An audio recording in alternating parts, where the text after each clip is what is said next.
সবকিছু ঠিকঠাক ছিল, রেডি ছিল, হুট করেই ওনার 5ই মে বাংলাদেশে ফেরার যে তারিখটা সেটাকে ইমার্জেন্সি বদলে ফেলা হলো 6 তারিখ। ঘটনার প্রেক্ষাপট আসলে খালেদা জিয়ার বক্তব্যগুলি শোনেন, এমন একজন কট্টর আওয়ামী লীগের লোকও বলতে পারবেন না যে খালেদা জিয়ার মুখ থেকে কোনোদিন আপনারা কোনো ধরনের শেখ মুজিবকে নিয়ে বা শেখ হাসিনাকে নিয়ে কুরুচিপূর্ণ কোনো ধরনের আপত্তিকর কোনো মন্তব্য করতে।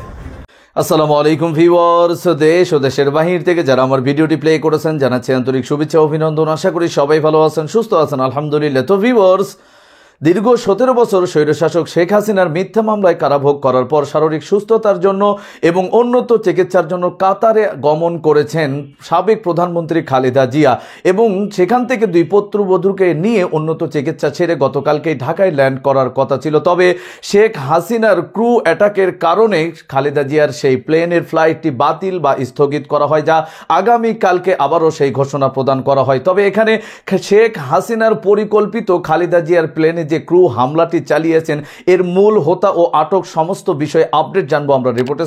ভিডিওতে যাওয়ার আগে ছোট রিকোয়েস্ট করবো, যারা চ্যানেলটি সাবস্ক্রাইব করেননি সকল আপডেট সবার আগে জানতে অবশ্যই চ্যানেলটি সাবস্ক্রাইব করে পাশে রাখবেন। দর্শক আসুন স্ক্রিনে। হঠাৎ করেই সবকিছু পরিবর্তন হয়ে গেল।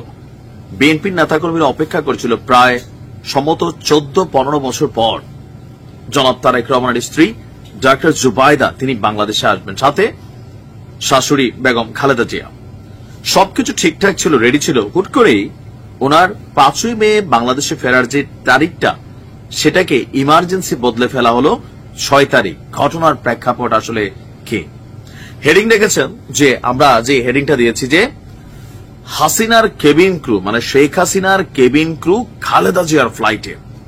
দৈনিক যুগান্তর তারা এই শিরোনামে যে নিউজটা দিয়েছে যে এখানে চাঞ্চল্যকর কিছু ঘটনা ঘটেছে, মানে উনি যে বিমানটায় করে আসবেন সেই বিমানের মধ্যে কিছু ঘটনা বা সেখানে কিছু অ্যাক্টিভিটিস বা সেখানে যারা দায়িত্বরত আছেন এই বিষয়গুলোকে ফোকাস করে ওনার যাত্রা একদিন পেছানো হয়েছে। পাশাপাশি তিনি আপনার কাতারের আমিরের যে এয়ার অ্যাম্বুলেন্স সেটাতেই ফিরে আসার সিদ্ধান্ত নিয়েছেন। কি আসলে ঘটল দর্শক? বিএনপি চেয়ারপারসন বেগম খালেদা জিয়ার সোমবার বিমান বাংলাদেশ এয়ারলাইন্সের একটি ফ্লাইটে লন্ডন থেকে বাংলাদেশে ফেরার কথা ছিল। ওই ফ্লাইটে দায়িত্ব পালনের কথা থাকলেও আজকে যখন নিউজটি করছি মধ্যরাতে সেখান থেকে সরিয়ে দেওয়া হয়েছে 2 জন ক্যাবিন ক্রুকে, যারা বিমানের ভেতর দায়িত্ব পালন করেন। তারা হলেন আল কুবরুন নাহার কসমিক এবং মোহাম্মদ কামরুল ইসলাম বিপন। কেন তাদেরকে সরিয়ে দেওয়া হলো যে এই ফ্লাইটে বেগম খালেদা জিয়া যাবেন? বিমান সূত্র বলছে নিরাপত্তাজনিত শঙ্কা এবং রাজনৈতিক সংশ্লিষ্টতার অভিযোগের ভিত্তিতে এই সিদ্ধান্ত নেওয়া হয়েছে। এখন রাজনৈতিক সংশ্লিষ্টতা সম্ভবত তারা আওয়ামী লীগের সাথে কোনো না কোনো ভাবে কানেক্ট আছে অথবা আশীর্বাদ পুষ্ট। আপনার গতকালকে সন্ধ্যায় লন্ডনের হিথ্রো বিমানবন্দর থেকে রোববার সন্ধ্যায় লন্ডনের হিথ্রো বিমানবন্দর থেকে ঢাকার উদ্দেশ্যে রওনা হওয়ার কথা ছিল বিমান বাংলাদেশ এয়ারলাইন্সের BG202 ফ্লাইটটি। খালেদা জিয়া সহ তার পরিবারের সদস্য এবং বিএনপির শীর্ষ নেতারা এই ফ্লাইটে থাকার কথা ছিল। আগাম প্রস্তুতি হিসাবে আপনার ওই ফ্লাইটে চিফ পার্সার নিশি, ফ্লাইট পার্সার আল কুবরুন নাহার কাসমিক, তারপর হচ্ছে ফ্লাইট পার্সার মোহাম্মদ কামরুল ইসলাম বিপন এবং জুনিয়র পার্সার রিফাজের নাম চূড়ান্ত করে বিমানের ফ্লাইট সার্ভিস বিভাগের সংশ্লিষ্ট ইউনিট। তবে গোয়েন্দা তথ্যে তাদের রাজনৈতিক সংশ্লিষ্টতা এবং ভিআইপি যাত্রীর নিরাপত্তা এখানে সম্ভাব্য ঝুঁকির কথা উঠে এসেছে, আর যার কারণে মধ্যরাতে তাৎক্ষণিকভাবে সিদ্ধান্ত নিয়ে 2 জনের নাম বাতিল করে দেওয়া হয়েছে। যেহেতু একটা বিমানের নিরাপত্তা এই জিনিসটা কেবিন ক্রু হিসাবে যারা থাকে তাদের হাতে থাকে, সো বিএনপি মনে করছে যে এখানে কেবিন ক্রুদের মধ্যে এই 2 জন তারা এই বিমানে থাকা উচিত না, এই কারণে তাদের ইস্যুতে এখানে সামনে আসলো। ফ্লাইট সার্ভিস বিভাগ তাদের নাম অন্তর্ভুক্তিকরণ এবং পরে ফ্লাইট থেকে সরিয়ে দেওয়ার বিষয়টিও নিশ্চিত করেছে। তাদের বক্তব্য, ফ্লাইটে কসমিক এবং বিপনের পরিবর্তে শেষ মুহূর্তে ফ্লাইট পার্সার ডিউক এবং ফ্লাইট স্টুয়ার্ডেস আনহারা মারজানকে পাঠানো হয়েছে। বিমান বাংলাদেশ সূত্র বলছে গোয়েন্দা তথ্য উঠে এসেছে আল কুবরুন নাহার কসমিক নিয়মিত ক্ষমতাচ্যুত প্রধানমন্ত্রী শেখ হাসিনার বোন শেখ রেহানার ফ্লাইট পরিচালনা করতেন। এটাই হচ্ছে এখানে মূল সমস্যা। ইভেন আওয়ামী লীগের নেতাদের সঙ্গে ঘনিষ্ঠতা বজায় রেখে সরকারি সুবিধা ভোগের অভিযোগ রয়েছে তার বিরুদ্ধে। চাকরি জীবনে তিনি 18 বার কারণ দর্শানোর নোটিশ পেয়েছেন, শাস্তি হিসাবে একাধিকবার গ্রাউন্ডেড হয়েছেন। অপরদিকে জুনিয়র ফার্সার কামরুল ইসলাম বিপন দীর্ঘদিন ধরে সরকারি দলের নানান কার্যক্রমে সরাসরি যুক্ত ছিলেন বলেও অভিযোগ রয়েছে। প্রতি বছর 15 আগস্ট পালনের জন্য নিয়মিত ধানমন্ডি 32 নম্বরে ফুল দেওয়া, শেখ কামালের জন্মদিনে প্রীতি ফুটবল ম্যাচের আয়োজন করা, বিমানে শেখ রাসেল দিবস পালনেরও অন্যতম উদ্যোক্তা তিনি। তো এখন কেন করা হইল? ওই যে তারা আওয়ামী লীগ পরিবারের সাথে খুবই কানেক্টেড এবং কি তেলবাস, এটাও বোঝা যায়।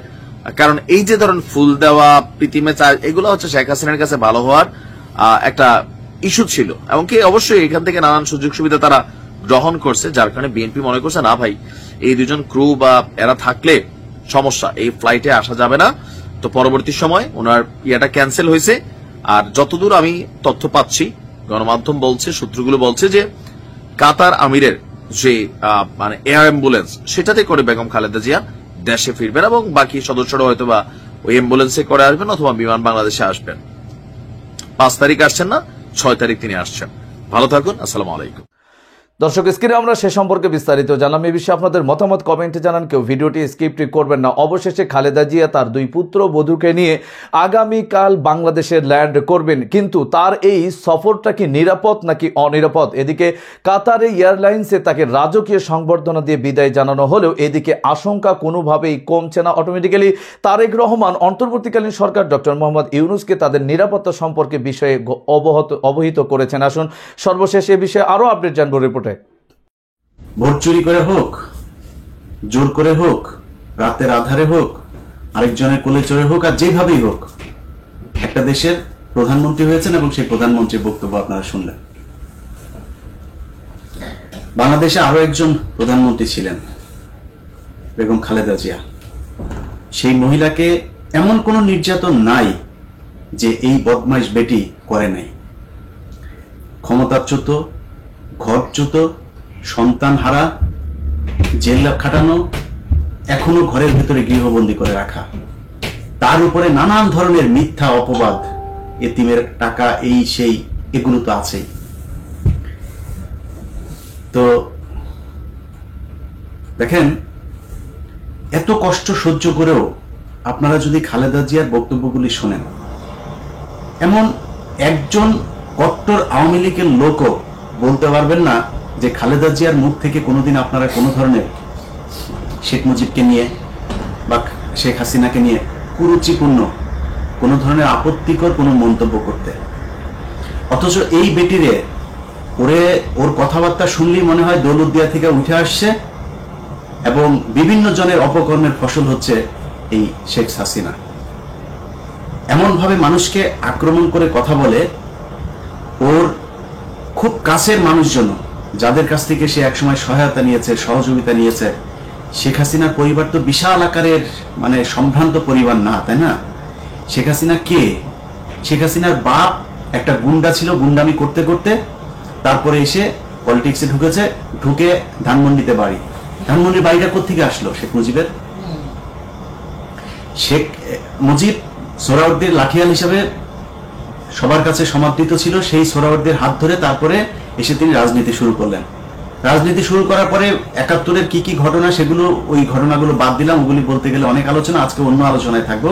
সেগুলো করে তারপরে তার বাপ কাটতো মাটি গোপালগঞ্জে, সে এসে ঢাকা শহরে বিরাট আকারে রাজনীতিবিদ হয়ে তার আজকে এই হয়ে গেল। এই আওয়ামী লীগ প্রতিষ্ঠাতা সভাপতি জনাব আব্দুল হামিদ খান ভাসানী, তাকে সরাই দিয়ে এরপরে সাধারণ সম্পাদক শামসুল হক, তাকে পাগল বানায় জেলখানায় পাঠাইলো। পাকিস্তানি এদের সাথে আতাপ করে শামসুল হককে আর জেল থেকে বের হতে দিল না। তারপরে কি হলো? বললো যে সে পাগল। সেই শামসুল হকের স্ত্রীকে নিয়ে কত নটর পটর, তারপরে এই শেখ মুজিবকে নিয়ে কাহিনী, আপনারা এগুলো অনেকেই জানেন। নারায়ণগঞ্জে গিয়ে চশমা ফেলে আসা নিষিদ্ধ পল্লীতে, এগুলো তাদের মানে পরিবারের আপনার ঐতিহ্য এটা। আর খালেদা জিয়ার কথা যদি বলতে চাই, তাহলে আপনারা এখন আবার অনেকেই মনে করবেন যে আমি এক দলের পক্ষে কথা বলছি। খালেদা জিয়ার কথা কিছু বললাম না। খালেদা জিয়ার বাপ কে ছিল, জিয়াউর রহমানের বাপ কে ছিল, কোথায় তারা কি করেছেন, এসব খবর নিয়ে কথায় কথায় যে কিছু, এই যে অসভ্যটা দৌলতদিয়া ঘাটের এই হাসিনাটা বলে না যে খালেদা জিয়া এই পাশটা সেসব কথাবার্তা বলে না, এই কি পাশ, কার সম্ভ্রান্ত পরিবার, কার পরিবারের ব্যাকগ্রাউন্ড কি, ওইটা গুগলে সার্চ দিয়ে। শেখ মুজিবের আগে একজনের নাম বলেন শেখ মুজিবের পুরা গোষ্ঠীর মধ্যে, যার কথা যারে পাতে নেওয়া যায় এরকম। তো এই মহিলা এত কিছুর পরেও, এত পানিশমেন্ট দেওয়ার পরেও দেখেন খালেদা জিয়া কি হারায় নাই, তারপরেও 15টা বছর ধরে এই মহিলাটার এত নির্যাতন করার পরে কি ভাষায় গতকালকে কথা বলবো। আপনারা সোশ্যাল মিডিয়াতে সেই বক্তব্যগুলো শুনেছেন, আমি কিছু কিছু জায়গা আপনাদেরকে আজকে শোনাবো শেখ হাসিনা কি কি বলেছে। মূল যে বিষয়টা যেটা কানে আসলো সেটা হচ্ছে, আপনারা যুক্তরাজ্য থেকে এখানে এম এ মালেক সাহেব এসেছিলেন, যুক্তরাজ্য বিএনপির সভাপতি এবং তারেক রহমানের খুবই ঘনিষ্ঠ একজন নেতা তিনি এখন। এই ব্যক্তি এখানে আসার পরে আপনারা দেখেছেন যে তাকে শেখ হাসিনা চায়ের দাওয়াত দিয়েছিল, এম এ মালেক সাহেব চান নাই।